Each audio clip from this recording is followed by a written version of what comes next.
Hello and welcome to another edition of Issues with Jide. Here we talk about actions and inactions of those who shape our political and national landscape and how these impact us positively or otherwise. I'm Ibrahim Sheita. Today on the show, former Emir Sanusi, Babajide Sanusi blasts federal government, says economy worse than 2015. Also, ASUU extends strike by another 4 weeks. And later on the show, Nigerian female athletes win gold medals at the Commonwealth Games. In the course of the program, we'll take your questions, but first, subscribe to our YouTube channel and drop your questions in the comment section. I have joining me via Zoom the maestro himself, Babajide Kolade-Otitoju. It's good to see you, sir. Good evening, Brian Sheeta. Thank you for doing this with me again today.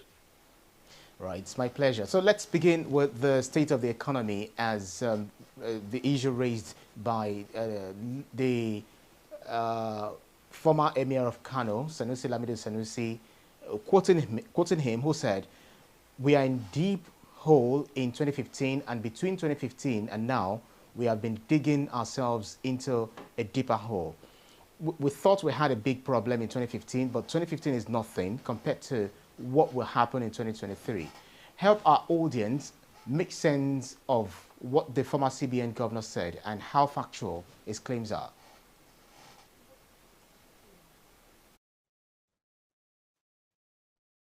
Yeah, I think the former CBN governor certainly should know a lot about where we were in 2015 and where we are currently. It was the former CBN governor who later became Emir of Kano, Muhammadu Sanusi, who famously said that more than $50 billion was missing from the National Treasury. And when he was confronted by the then finance minister, it turns out that that money was actually not missing, that the 50 billion that he talked about was actually money money that was not missing, purely a figment of his imagination that that quantum of money was missing. Later on, he called the press and revised the figure from more than $50 billion to $20 billion.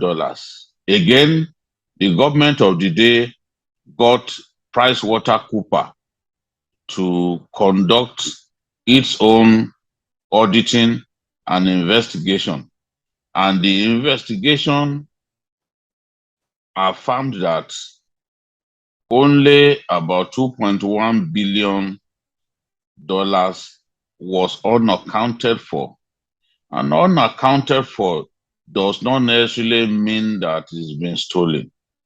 So Sanusi told us first that more than 50 billion was missing. He took it back, claimed that 20 billion was missing. He had no evidence of that. Then, in the final analysis, when an audit happened, PricewaterhouseCoopers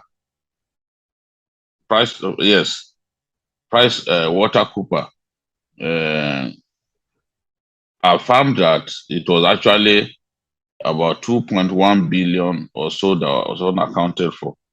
He goofed spectacularly on that occasion, but he was very supportive of the APC apparatchik at that time, and he did his best to encourage Nigerians to look for change. So it was interesting to hear from him that no change has happened. In that speech that has been so well reported, he actually said no change has happened. So for a man who pushed hard for for change, who went as far as claiming that more than 50 billion was missing when it was not missing, and then revised the so-called missing sum to 20 billion, only for an audit to then affirm an audit by an international independent audit firm affirmed that only about 2.1 billion was unaccounted for. For him to come and tell us that change had not happened, you are tempted to believe that he must know what he's talking about. And this time around, he's telling us, look, we have banditry now, we have terrorism now, our currency is not stable, all kinds of things are happening to us. We are our debt servicing has outstripped our revenue profile. The first time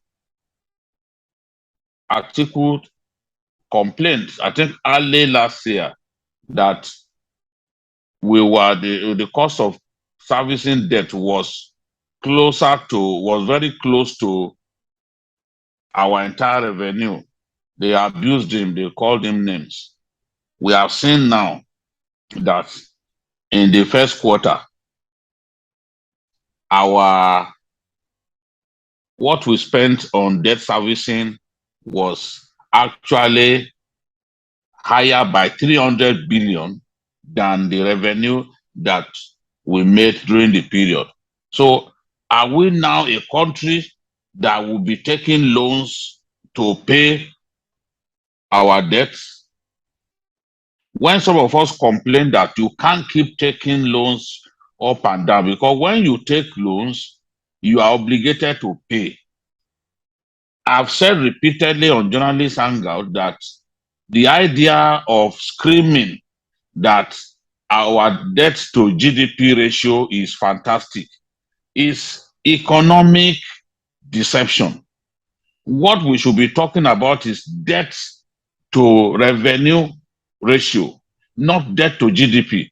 Debt to GDP will fool us, because what we should be looking at is our capacity to pay. Are you well placed to pay when you take loans? We have reached the point now that it is extremely difficult for us to pay, because when debt servicing is becoming higher, when what you spend on debt services, statutory debt servicing, is becoming higher than your revenue, that means that you have to slow down. We have borrowed and borrowed and borrowed, and we have now dug ourselves into a hole. The economy is on a cliff. You don't have to be a master's degree holder to know that Nigeria is heading to bankruptcy. You don't have to be. All the people who ridicule other people and say they are talking about home economy, they are talking absolute rubbish. It is clear now that we are spending more money to service debt than the revenue that is coming in. You don't need an Harvard-trained economist to tell you that is bad economics, that we are in a deep problem, we're in a very serious problem. And Sanusi has alluded to that. No one will look at Sanusi and say that he does not know anything about economics. You can call me, Babajide Kolade-Otitoju, a home economist. That is a function of your own training, to abuse people, to put people down. But the reality stares us in the face that our economy is not properly run. We are running our economy as if the people who run the Nigerian economy are children, because we are not reaping the benefits of a properly run economy. This is where we have found ourselves. And there is no evidence that things will improve. We are spending too much money as subsidy for bringing in petrol into our country. Inflation is on a disturbingly high level because of diesel especially. And if our refineries were working, we won't be importing diesel in the first place. Kerosene, which over the years we knew was the favorite of the poor in our society, has now become 1,000 naira per liter in some parts of Lagos and Abuja. How did we allow things to degenerate to this point? How could we have a CBN governor who would allow this huge gap between the official and non-official market to continue? And he's surprised and he's complaining that there's a lot of speculation going on. Why won't there be speculation? Because the policy rewards speculators. If you take dollars from the official market at 415 naira to a dollar, you then go to the unofficial market, the black market, and it is sold at 660. That is a huge premium, a huge reward that goes to the person who took it from the official market and goes straight to sell at the black market. So all kinds of things are not working. Those who need the foreign exchange to bring in raw materials for their businesses, they can't access foreign exchange through the banks. A lot of them are forced to go to the black market. And this is driving businesses, pushing businesses to go under.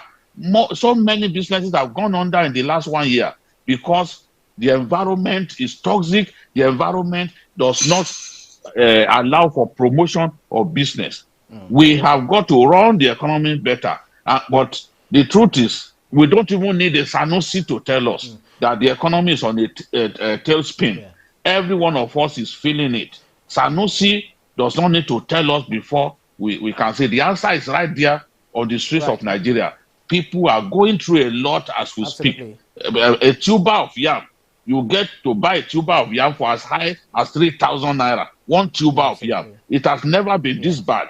And Sanusi does not need to tell Nigerians before they know that in 2015, things were a lot better. Even some of the people in government will admit, even if they can't admit publicly, that things were not this bad for them in 2015. You can ask the question, when the current, just hold on a bit, when the current CBN governor took over, Naira was in the region of 185 to a dollar. Today, under his leadership, under his bad leadership, we have the dollar exchanging to the Naira at 660. In fact, it came to 710 in the unofficial market, which many people see as the closest to reality. So this is where we find ourselves. This is where people will say Sanusi was saying all that because they deposed him as emir.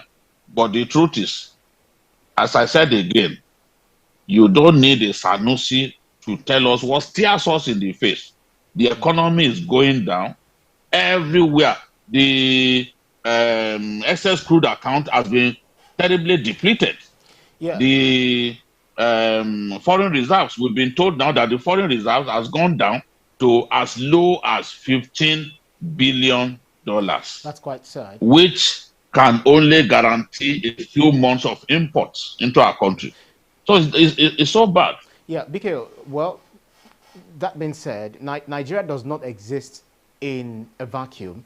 It's not exactly insulated from global issues. For instance, the Bank of England has warned the UK that the UK will fall into recession. The Russia-Ukraine war also technically pushed the US into fears of recession, as a liter of petrol is now selling in what would be above 1,400 in Naira terms. So would it be correct to single out Nigeria from the rest of the world?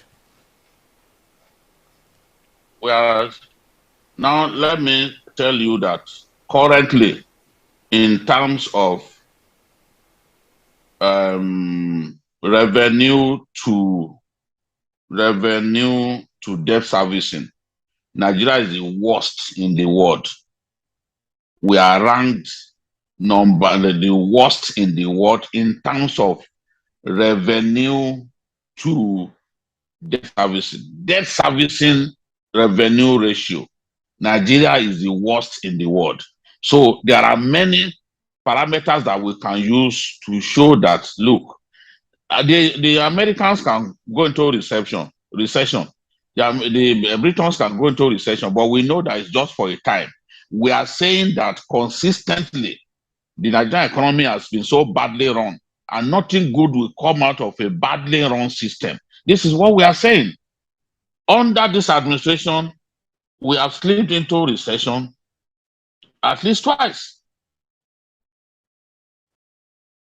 So, in other lands, recessions don't just happen. And when recessions happen, they bounce back strongly. How have we bounced back strongly? Things are getting badder and badder for us as a country. Don't listen to people who compare us with countries that we cannot rub shoulders with. It makes no sense to continue to say those things, because what is the value of our currency? It is one of the weakest currencies in Africa today. The countries around us, their currencies are stronger than our own. Let's not even go as far as America. Whichever way you look at it, it is extremely difficult, extremely painful living in Nigeria currently. And a lot of Nigerians are immigrating from their country, going to Canada, going to UK and other places, even North Africa. You know, is that the way Americans come around to come and stay in our country?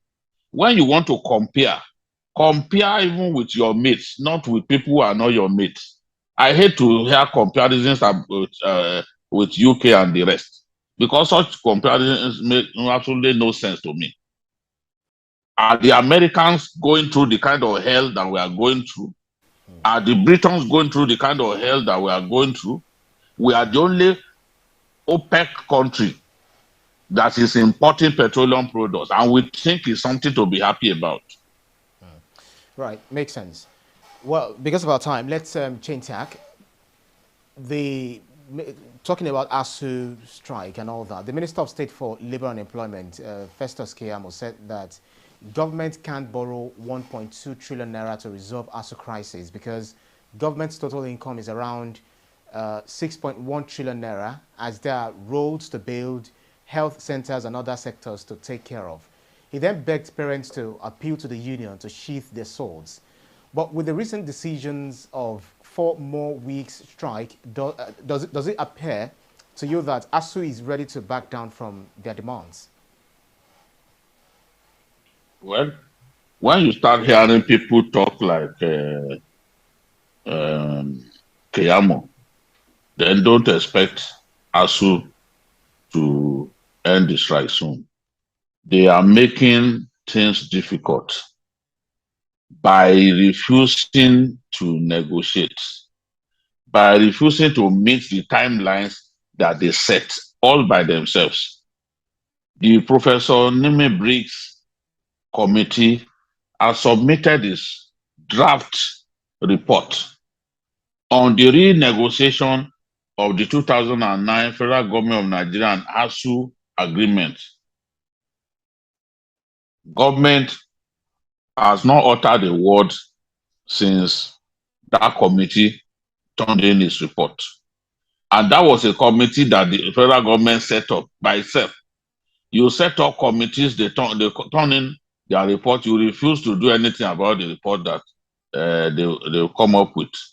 If you think, as I've said before, journalist hangout, if you are convinced that what the lecturers are asking for in form of the renegotiation of this agreement is too high for you to pay, why don't you call them into a room and say, gentlemen, this is how far we can go? But to simply keep quiet and make no effort makes no sense. You've got to reach out to them, tell them that this is how far government can go. I do not see that happening. I just see a government refusing to talk and then trying to blackmail them to end the strike by refusing to pay their salaries during the period. They've kept them at home now. They've refused to pay their salary for 6 months now, believing that hunger could drive them to end the strike. But ASUU has gone through strikes longer than this in the past. So government has to realize that it is dealing with a very stubborn body that is not likely to back down, even in the face of hunger. So this is what we are facing. I do not have evidence that what ASUU is asking for amounts to about 1.2 trillion. Even if the revitalization fee, the revitalization elements of the demands that ASUU has made is up to 1.2 trillion. No one expects it to be paid all at once. It is a shame, and it speaks to the problem, our inability to generate enough revenue, that someone will imagine that because of 1.2 trillion that ASUU has to remain on strike. There has to be a way of freshening up infrastructure in the federal universities. The public universities are in shambles. The ones that do not have solid alumni who can make money available, infrastructure decay is the big problem that they have. And what ASUU is saying is this neglect of public universities has to stop. Instead of building new universities, instead of politicians in the National Assembly using universities as a constituency project issue by approving new universities and all that, they should just go ahead and fund the existing universities, stop creating mushroom federal universities, fund the ones that you have. So I think if government will agree to do this, we will really go far. But it needs to call ASUU and say, look, we have seen the draft report that Professor Nimi Briggs came up with. This is what we can pay. This is how far we can go. To refuse to do that and simply keep everybody in suspense is irresponsible, in my view.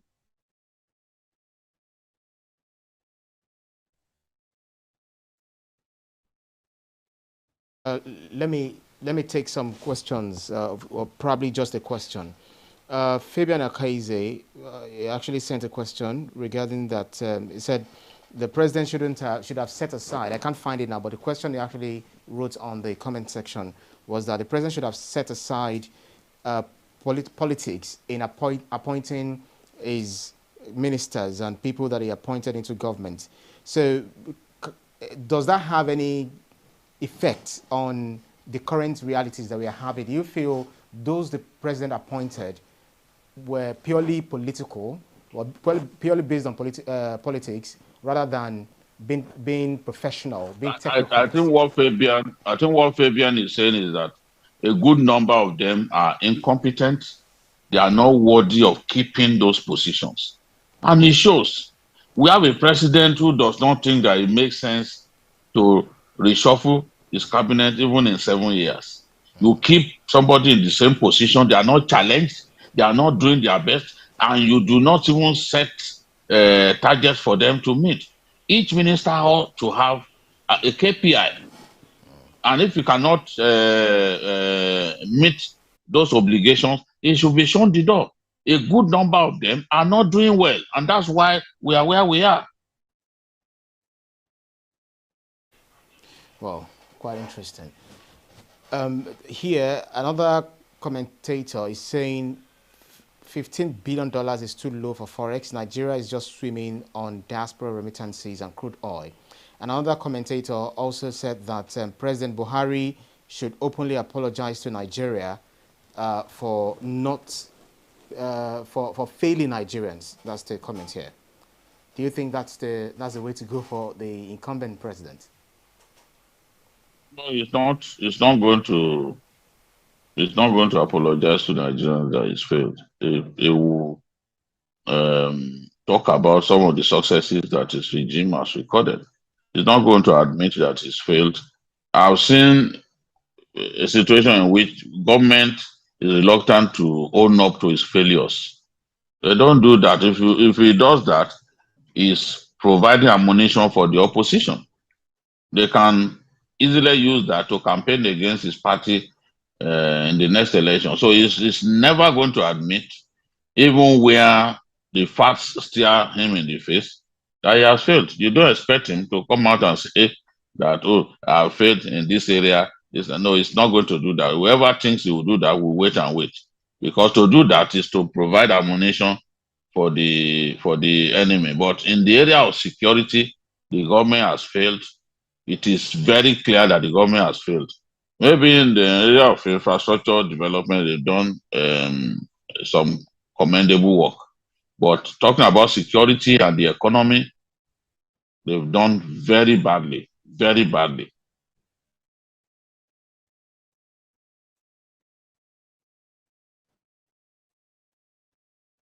Country, beyond utter lack of discretion by leadership, the quality of appointment by General Buhari retired is abysmally terrible. Well, I think you didn't hear me from the beginning. Ferdinand Okoye said that BKO excellent rendition of the state of affairs of this country. Is actually sending his kudos to you for your analysis. But because of our time, let's talk about our very last issue for today. From Azizat Oshoala to our poster girl, Tobi Amushon, to Esebrume, name it. Nigeria sports is now being propelled by female athletes. They seem to be the ones running the show at the continental and global competitions, BKO. Yes, and it's something to really be happy about. We now have 8 gold medals. As of today, we have overtaken South Africa. So we are #1 in Africa now, talking about the Commonwealth Games. And these medals, these gold medals have been coming from our women. You know, our women have been consistent. Now is the time for them to really enjoy their day in the sun. I hope that the men will be able to still win medals, if not gold medals too. At least one of them is in the final of the 57 kg category for wrestling. We have a man in the final. I expect him to do well. And the men's 4x100 meters team is also in the final. So hopefully these guys will be able to deliver medals to us. That is, if Wilson Ebike Wenemo is the guy fighting in the 57 kg category for us in wrestling, he's gone to the final, you know, after he beat his Canadian opponent. So hopefully we'll be able to win a gold for us in the final. If we can win that gold, at least that would dilute the current situation that we have, in which the women have simply been doing very, very well. And you know, there are still many events to go. By Sunday, we will see some gold medals because Esebrume is one of the best in the world when it comes to long jump, you know. So if Esebrume can defend her Commonwealth title, that's another gold for us in the long jump. And hopefully, Tobi Amushon will be able to also defend her 100 meters hurdles title. She's the world champion. She's the best in the world. So we expect the best in the world to also become the best on the Commonwealth. Hopefully she'll be able to retain her title. That will give us at least 2 gold medals are expected from Esebrume and Tobi Amushon, which will be 10 gold medals from our women alone. As I've said earlier, and we still have the 4x100 meters women. You know, our women came 4th at the World Championship. They broke the 30-year-old African record held by the 4x100 meters relay team that went to the Barcelona Olympics in 1992 with Mary Onyali. the queen of tracks, as the anchor leg. We have people like Beatrice Utondo, you know, and that same team, Faith Idehen, you know. So hopefully we will be able to add a gold medal in the 4x100 meters women if we could win, I mean, if we could place fourth, we narrowly missed bronze at the World Championship in a field where you had the Americans, the eventual winners, and you had the Jamaicans who came second. You know, if we could come fourth, I expect us to be able to win the gold medal in the 4x100 meters for women. It's a very young team, and they've actually not disappointed Nigerians. In terms of their teamwork, the baton exchange is superb. And don't forget, two of them reached the final of the World Athletic Championship, although they were out of the medal.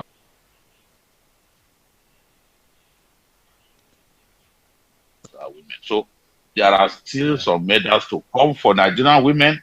There are still some medals to come for our men. But hopefully we'll end the tournament as best in Africa, ahead of South Africa, ahead of Kenya. You know, that is my dream. And if that happens, the bulk of the kudos should go to our women. They've done really fantastic, you know, in the last few years. They've just been growing, and they are properly managed. Right. Fantastic stuff. We say congratulations to our ladies, our women out there, and Nigeria as a whole, because they are really doing us proud. I know that's what you love to hear, and that's what you love to see. Yes. You know? Yeah. Yes. Look at Blessing Borodudu. She won silver in wrestling at the Olympics. She has now upgraded that silver to a gold medal at the Commonwealth Championship. And Ade Kuroye, who used to be the poster girl of wrestling in our country, she couldn't win the gold. She was tipped to win gold at the Olympics. She couldn't win gold, but she's won gold at these Commonwealth Games. You know, so things are really looking good, and a lot of the athletes are young, which means that they still have many good years ahead of them. So I'm really happy. In a season when there is so much anger in the land, at least things like this provide a platform for us to be happy with one another and be proud as Nigerians. Makes sense. Yeah, very quickly, we're out of time already, but let's wrap on this note. Odion Okwagule says, ASUU should not give in. The government is not reasonable and responsible, according to him. So what would you be saying to ASUU on a final note? Yes, I think my advice is to government. Let government call us. I've been saying, look, President Buhari, you are the father of all. Tell them that, look, they are all your children. Come and discuss. You are asking for what I cannot do. This is what I can do. ASUU wants UTAS in place of IPPIS. I don't think that is impossible to give. People give the impression that everything that ASUU is asking for is about money. But the UTAS thing, the payment platform, it's not simply about money. They are saying that IPPIS is not flexible. You told them to go and get an alternative platform, to design an alternative platform. They spend more than 30 million of their own to design that software. Today, you are refusing to use what you told them to declare. You want them to be enrolled on IPPIS. And as far as they are concerned, even the corruption trial that the Accountant General is going through as exposed IPPIS as something that you cannot totally rely upon. So my advice is more to government. Instead of these rhetorics, call the ASUU leaders and say, look, we have seen the report that Professor Neme Briggs has put together, but this is what we can do. This is what we cannot do. People will know that you want to negotiate. But to simply keep quiet and not take any action, even 2 weeks after the minister was told to come up with his own solution, the Minister of Labour is telling us that the Minister of Education is yet to get back to them. So clearly, the bulk of the blame resides in government. And what ASUU is saying is that we can't allow public universities to be killed the way public primary schools have been killed in our country. They want globally competitive federal universities in our country. That's what they are saying. That can't be something too bad to achieve. Right. Well, we'll see. We'll see how things go, because Nigerians really, especially the youth, the students, are actually tired staying back home. And just like you always say, devil's hand is, an idle hand is the devil's workshop. I know you always make reference to, the youth not being engaged meaningfully, and they go ahead, saying all sort of things on the social media, and some of them also perpetrate, I don't want to say evil, but things we wouldn't like them to do at the end of the day. But that's our show for today's edition of Issues with Jide. Special thanks to you, Babajide Kolade-Otitoju, for those insightful analyses, as always. Thank you. Thank you, Brian. And thanks to you, thank to our you, audience. the backroom boys. Yeah. And thanks to you, to our audience, for joining us on every edition. You can see the program again anytime by subscribing to our YouTube channel, TVC News. Click on the subscribe button to get the latest information. On behalf of the rest of the team, I'm Ibrahim Shita. See you again next edition. Bye-bye now.